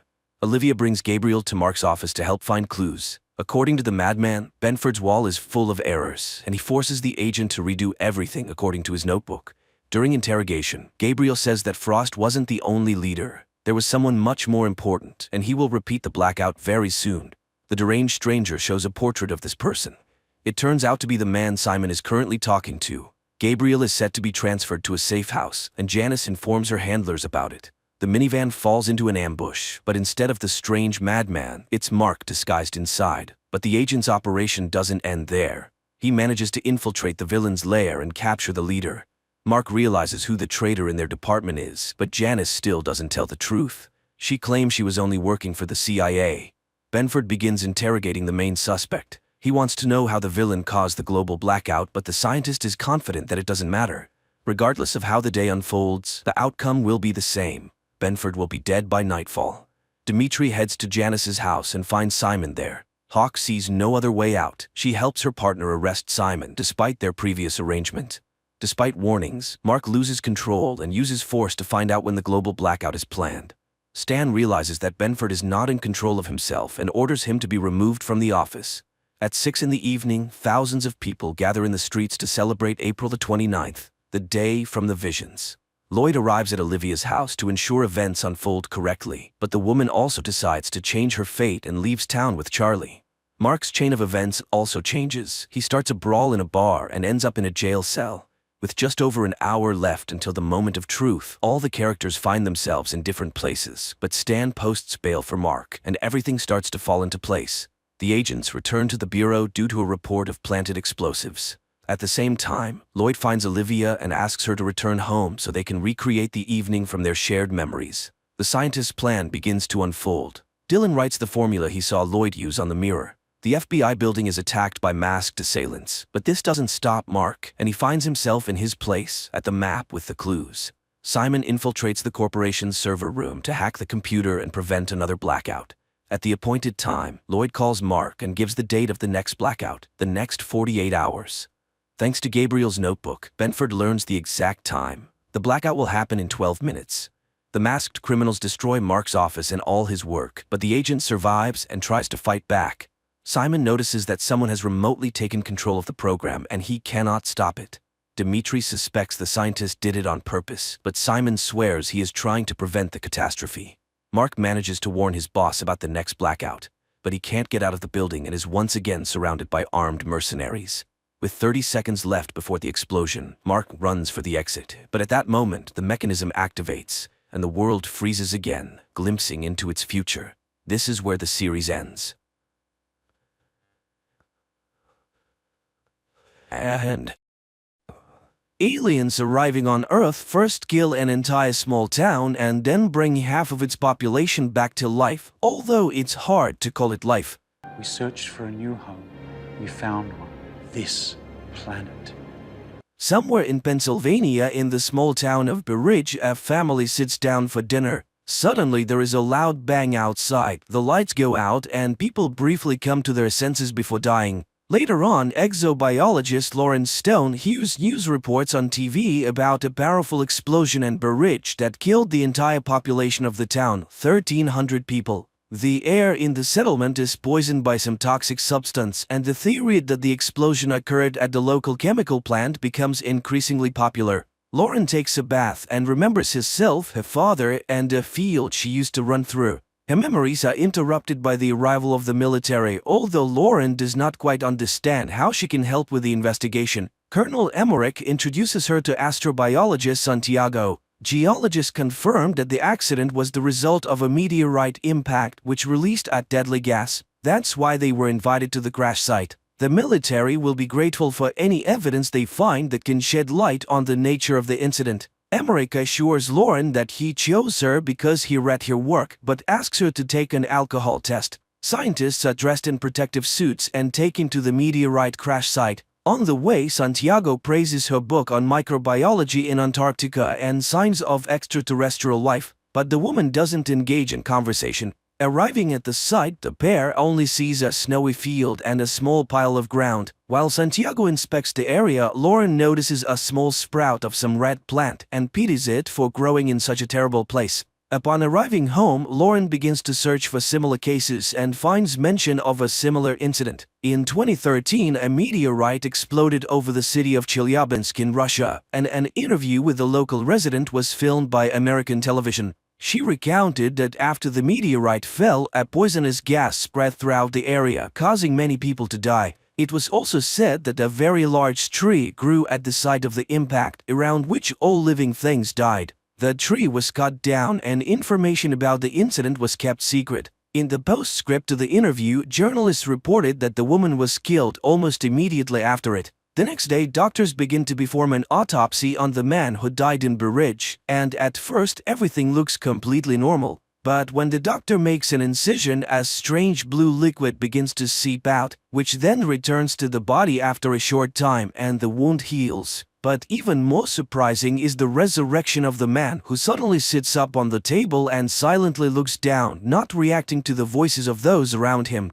The man has no pulse or blood pressure and his body is cold. In other words, by all indications, the man is dead. Suddenly there are cries behind the door. It turns out that another 40 people suddenly opened their eyes and came back to life. The doctors tried to get some kind of reaction from the resurrected, but to no avail. They are all residents of the town center who not only inhaled the poisonous gas but also ingested some substance that led to DNA transformation, and the only thing the resurrected do is occasionally turn around. Meanwhile, Lauren tells Emmerich about the Chelyabinsk meteorite, but the people in Russia were also victims, which means that this is someone's terrible plan. But the colonel does not believe in conspiracy theories. Later, a government commission discusses the incident and proposes simply destroying the bodies before it's too late. But to get answers, all the data must be carefully studied, otherwise Manhattan could be next. Later, the woman buys alcohol and drinks it while sitting in the car, reminiscing about a trip she took with her father to a secret place.